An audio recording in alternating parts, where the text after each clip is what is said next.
नमस्कार दोस्तों। अच्छी अच्छी लव स्टोरी सुनने के लिए हमारे चैनल को सब्सक्राइब करें, लाइक करें और शेयर करें और कहानी को फुल वॉच करें। तो चलिए आज की कहानी शुरू करते हैं। एक लड़का करीब 19 साल का था। उसका नाम सौरभ था। वो बहुत ज़्यादा चंचल और थोड़ा होशियार, पढ़ने लिखने में माहिर लड़का था। वो अपनी पढ़ाई गांव से दूर रहकर एक शहर में पढ़ाई करता था। सौरभ के कॉलेज में गर्मियों की छुट्टी तथा होली के त्यौहार के कारण उनके कॉलेज में छुट्टी होने वाली थी। वो कोलकाता शहर से अपना घर झारखंड के रांची ज़िले में आने वाला था। सौरभ का घर रांची में ही है। कॉलेज छुट्टी होते ही सभी लड़के अपने अपने घर की तरफ ट्रेन पकड़कर निकल चले थे। फिर उन्हीं में से सौरभ भी अपने घर की तरफ जाने के लिए टिकट काउंटर पर अपना टिकट कटाने के लिए गया था। जैसे ही टिकट काउंटर पर गया वहाँ ज़्यादा भीड़ लगी हुई थी, लेकिन दूसरी तरफ टिकट काउंटर के दूसरी लाइन में लेडीज़ मतलब कि महिला लोगों की लाइन लगी हुई थी। ट्रेन बहुत जल्द ही आने वाली थी, जिसका हमसे सौरभ को भी जल्दी में टिकट कटाने की ज़रूरत थी। वह जब टिकट काउंटर पर गया तो देखा बहुत ज़्यादा भीड़ होने के कारण वो बहुत पीछे लाइन में लग गया था। सौरभ को लग रहा था कि अब टिकट मिलना मुश्किल ही नहीं नामुमकिन है, क्योंकि ट्रेन आने में मात्र 10 मिनट ही बाकी थी। करीब 100 मीटर लंबी लाइन लगी हुई थी टिकट काउंटर पर। वह जल्दबाजी में टिकट कटाने के लिए कोई तरकीब सोच ही रहा था, उसे एक लड़की दिखाई दी। वह लड़की बिना टिकट लेने के लिए महिला वाली टिकट काउंटर वाली लाइन में लगी हुई थी। वह लड़की भी रांची जाने वाली थी। वो उनके पास पेन नहीं था टिकट फॉर्म भरने के लिए। ऐसे में सौरभ के ऊपरी पॉकेट में कलम देखकर वह लड़की कहती है, कृपया मुझे थोड़ा सा कलम दीजिएगा, मुझे भी फॉर्म भरना है टिकट खरीदने के लिए।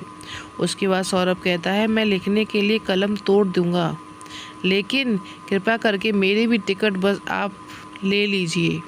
आप भी उसी स्टेशन तक जाएंगे जिस स्टेशन से मुझे घर जाना है।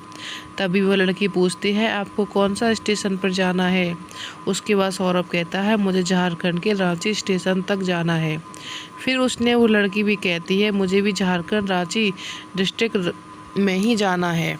फिर उसके बाद सौरभ कहता है, एक ही टिकट में मेरा भी नाम भर लीजिए और मुझे भी टिकट मिलने में आसानी हो जाएगी, और फिर हम लोग उसी टिकट से अपना सफ़र तय कर लेंगे।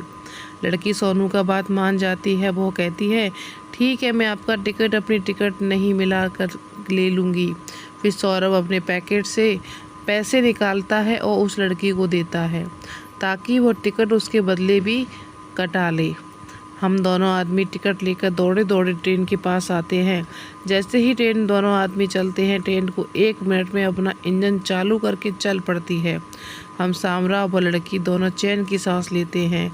दोनों आमने सामने वाली सीट में बैठकर बातें करने लगते हैं। हावड़ा स्टेशन से रांची स्टेशन जाने के लिए करीब करीब 8 से 9 घंटे लगते हैं, और वह भी यह सफ़र रात का सफ़र होता है। वहीं वहाँ से ट्रेन है रात में ही चलती है। ऐसे में दोनों को बातचीत करने के लिए मौका मिल जाता है। दोनों अपनी अपनी सीट पे बैठकर दोनों एक दूसरे से बातचीत करना शुरू कर देते हैं।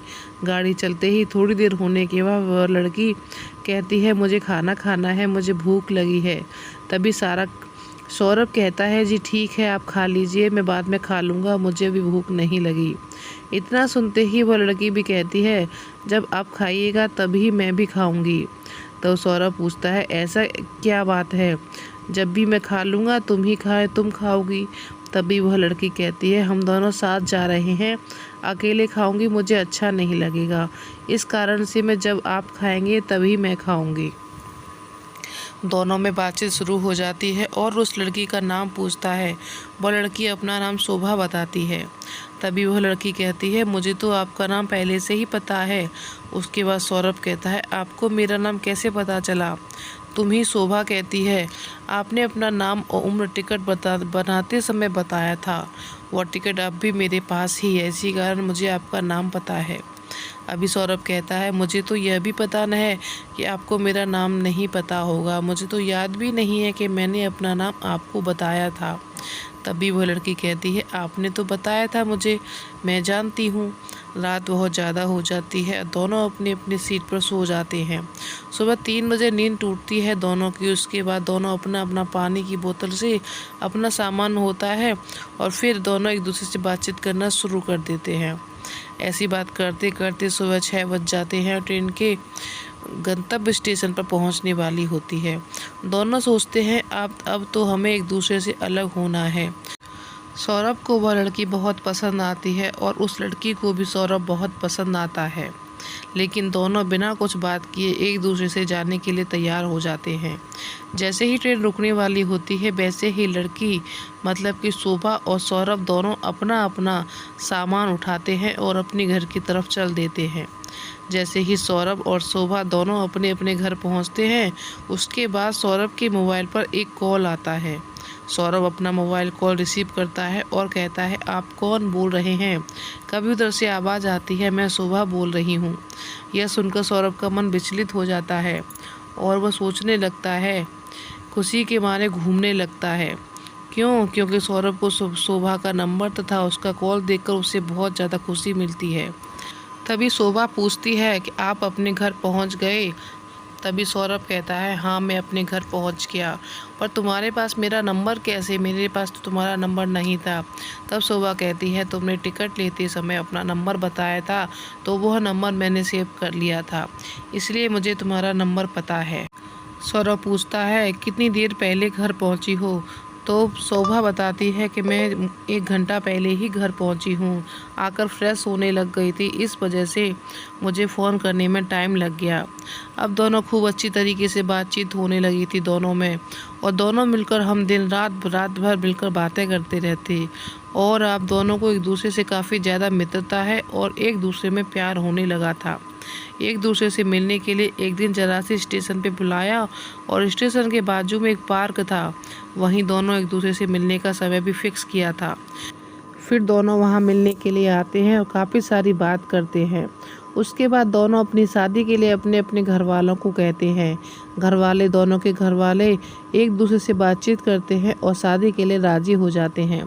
यह सुनकर शोभा का मन खुशी से ठिकाना नहीं रहता और अपनी शादी के बारे में सुनते ही दोनों खूब जमकर बातें करने लगते हैं।